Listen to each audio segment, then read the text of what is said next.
মুর্শিদাবাদের রেজিনগর ও নওদা আসন থেকে ভোটে লড়েছিলেন হুমায়ুন কবির। উভয় আসনেই জয়ী হয়েছেন তিনি। তবে এবার বড় সিদ্ধান্ত নিয়ে নিলেন। রেজিনগর আসন ছেড়ে দেওয়ার ঘোষণা করেছেন হুমায়ুন। রেজিনগরে আয়োজিত একটি কর্মী সভায় হুমায়ুন জানান তিনি নওদা আসনের বিধায়ক হিসেবেই দায়িত্ব পালন করবেন। একই সঙ্গে ওই সভায় চমক দেন তিনি। কি চমক? রেজিনগর কেন্দ্রে যে উপনির্বাচন হবে তাতে নিজের দলের প্রার্থীর নামও ঘোষণা করে দেন হুমায়ুন। উপনির্বাচনে এজেইউপি প্রার্থী হিসেবে নিজের ছেলে গোলাম নবী আজাদের নাম ঘোষণা করেন হুমায়ুন কবির। উল্লেখ্য, এবারের ভোটে নওদা এবং রেজিনগর উভয় কেন্দ্র থেকেই প্রতিদ্বন্দ্বিতা করে জয়লাভ করেছেন হুমায়ুন কবির। গণনা শেষে দেখা যায় নওদা তৃণমূল প্রার্থী সাহিনা মুমতাজকে ২৭,৯৪৩ ভোটে এবং রেজিনগরের তৃণমূল প্রার্থী আতাউর রহমানকে ৫৮,৮৭৬ ভোটে পরাজিত করেছেন তিনি। তবে ভোটের ফল ঘোষণার আগেই হুমায়ুন কবির জানিয়েছিলেন দুটি আসনেই তিনি জিতবেন এবং শেষ পর্যন্ত রেজিনগর আসনটি ছেড়ে দেবেন। আর এবার রেজিনগর আসন ছাড়ার ঘোষণার পাশাপাশি উপনির্বাচনে প্রার্থী হিসেবে নিজের ছেলের নামও ঘোষণা করে দিলেন তিনি। রাজনৈতিক মহলের একাংশের মতে ছেলের রাজনৈতিক জমি শক্ত করতেই নিজের খাস তালুকে প্রার্থী হিসেবে তার নাম ঘোষণা করলেন হুমায়ুন। তো হুমায়ুন কবির এজেইউপির জয়ী প্রার্থী কি বলছেন শুনুন। সংগঠিতভাবে রেজিনগর বিধানসভার মানুষদের নিয়ে একটা বিজয় উৎসব আমরা করলাম। আমাদের মূল লক্ষ্য আগামী ত্রিস্তর পঞ্চায়েত নির্বাচন, তার সঙ্গে রেজিনগরের উপনির্বাচন হতে যাচ্ছে। কারণ আমি দুটো সিটে জিতেছি, রেজিনগর থেকে রিজাইন দেবো 15 মে শুক্রবার। তার ঠিক 6 মাসের মধ্যে বাই ইলেকশন হওয়ার কথা নিয়মে আছে। নিশ্চয়ই 4 মাসের মধ্যেই নির্বাচন কমিশনার নির্বাচনের ব্যবস্থা করবে। তখন আমাদেরকে এই সিটে আবার লড়তে হবে এবং মানুষের আশীর্বাদ দোয়া নিয়ে জিততে হবে। এটা একটা উদ্দেশ্য। দুয়ের চেয়ে একই রকম ভাবে একটা বিজয় উৎসব আমি নওদাতেও করব, যেহেতু নওদাতে আমি বিধায়ক হিসেবে থেকে যাচ্ছি। আগামী 1 জুন থেকে 7 তারিখ পর্যন্ত আমি একটু বাইরে থাকবো। 7 জুন ফেরত আসার পর 7 থেকে 15 তারিখের মধ্যে নওদা বিধানসভাতে 10,000 লোকের কর্মী সম্মেলন করব। 10,000 লোকের উপস্থিতিতে সেখানেও আমরা বিজয় উৎসব করবো এবং সবাই একসঙ্গে এসে খাওয়া দাওয়া করব নওদা। আজকে যেহেতু আমাদেরকে রেজিনগর থেকে রিজাইন করতে হবে, তাই সকলের মতামত নিয়ে নিলাম। সকলকে আমরা আবেদন করলাম, আমরা রেজিনগরটা ছাড়তে হচ্ছে। আগামী দিনে রেজিনগরে আমরা আবার জিতে আসবো ইনশাল্লাহ।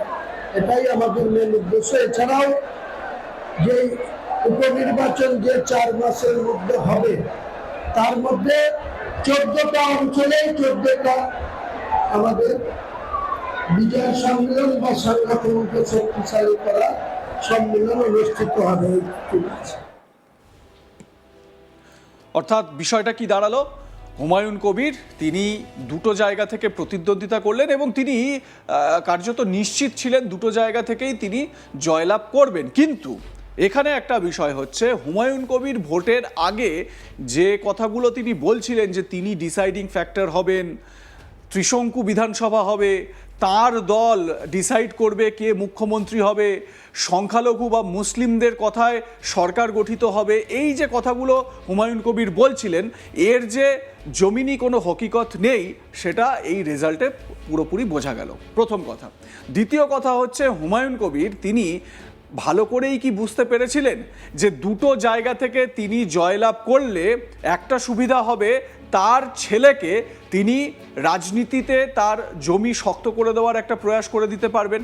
তার কারণ রেজিনগর আসনটি তিনি ছেড়ে দিচ্ছেন, তিনি নওদা বিধানসভারই বিধায়ক হিসেবে থাকতে চান। আর রেজিনগরে যে উপনির্বাচন হবে খুব স্বাভাবিক, তিনি যখন রেজিনগর থেকে ছেড়ে দিচ্ছেন তাহলে সেখানে উপনির্বাচন হওয়া স্বাভাবিক। যেরকম শুভেন্দু অধিকারীকে নন্দীগ্রাম বা ভবানীপুরের মধ্যে একটি জায়গা বাঁচতে হবে, যদি তিনি যে কোনো একটা জায়গা ছেড়ে দিলে তাহলে সেই জায়গায় আবার উপনির্বাচন হবে, যেটা মনে করা হচ্ছে হয়তো নন্দীগ্রামই তিনি ছেড়ে দেবেন, সেটাই এই মুহূর্তে সবথেকে সেফ একটা বিষয়। তো নন্দীগ্রামে আবার উপনির্বাচন হবে। তো এই উপনির্বাচনে একজনকে প্রার্থী করা হবে। রেজিনগরের উপনির্বাচনে হুমায়ুন কবির নিজের ছেলে গোলাম নবী আজাদকেই প্রার্থী করে দিলেন, মানে নিজের ছেলের রাস্তা, মানে পলিটিক্সের রাস্তাটা তিনি একদম করে দিলেন নিজে হাতে করে। এ বিষয়ে আমার সহকর্মী সব্যসাচী ব্যানার্জি তার প্রতিবেদনে কি বলছেন, আসুন শুনে নেওয়া যাক। আবারও খবরের শিরোনামে হুমায়ুন কবির। এবার হুমায়ুন কবির যে দুটি সিট পেয়েছেন মুর্শিদাবাদ থেকে, যে ইউপির চেয়ারম্যান হুমায়ুন কবির তিনি নওদা এবং রেজিনগর দুটি সিট থেকেই নিজেই প্রতিদ্বন্দ্বিতা করেছিলেন এবং তিনি দুটো সিটেই জয়লাভ করেছেন। একটি সিট ছাড়তেই হবে তিনি বলেছিলেন, যে নওদার মানুষকে তিনি কথা দিয়েছেন, রেজিনগরের মানুষকেও তিনি কথা দিয়েছেন, কিন্তু একটি সিট তাকে ছাড়তেই হবে। তিনি সিদ্ধান্ত নিলেন যে নওদার সিটটিতেই তিনি বিধায়ক হিসেবে থাকবেন, কিন্তু রেজিনগরের যে সিট, রেজিনগরের সিটটি তার ছেলের হাতে তিনি তুলে দিচ্ছেন। কিছুদিনের মধ্যেই উপনির্বাচন করতে হবে, কারণ আমরা এটাও দেখেছি যে রাজ্যের শুভেন্দু অধিকারীও কিন্তু দুটি সিট থেকেই লড়েছিলেন, দুটি সিট থেকে জিতেছেন। পাশাপাশি হুমায়ুন কবিরও দুটি সিট থেকে লড়েছিলেন মুর্শিদাবাদের দুটি সিটের মধ্যে একটি নওদা এবং রেজিনগর।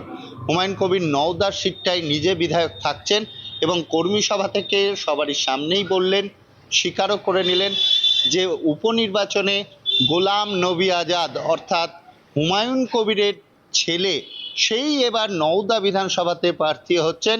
উপনির্বাচনে গোলাম নবী আজাদ যে ইউপি আম জনতা উন্নয়ন পার্টির হয়ে প্রতিনিধিত্ব করবেন উপনির্বাচনে, এ কথা কিন্তু তিনি সরাসরি জানিয়ে দিলেন।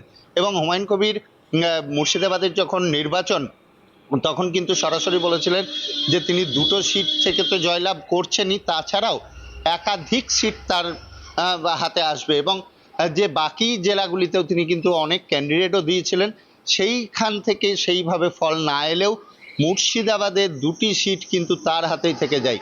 একটি হচ্ছে রেজিনগর, আরেকটি হচ্ছে নওদা। আর এই দুটি সিটের মধ্যেই উপনির্বাচনে তাকে অন্য একটি সিট তাকে ছাড়তেই হবে। সেক্ষেত্রে তিনি সিদ্ধান্ত নিলেন যে নওদার সিটের বিধায়ক হিসেবে তিনিই থাকবেন এবং রেজিনগরে যে উপনির্বাচন করা হবে, রেজিনগরের সিটটি গোলাম নবী আজাদ অর্থাৎ হুমায়ুন কবিরের যে পুত্র, তিনি প্রতিনিধিত্ব করবেন এবং বাকি যে বিরোধী রাজনৈতিক দল আছে তাদের সাথে প্রতিনিধিত্ব করবেন যে ইউপির হয়ে গোলাম নবী আজাদ। এবং তিনি এ বিষয়েও আত্মবিশ্বাসী যে তার ছেলেই উপনির্বাচনেও জয়লাভ করবে, কারণ মানুষ তার প্রতি আস্থা রেখেছে বলেই কিন্তু তিনি এই দুটি সিটে জয়লাভ করতে সক্ষম হয়েছিলেন।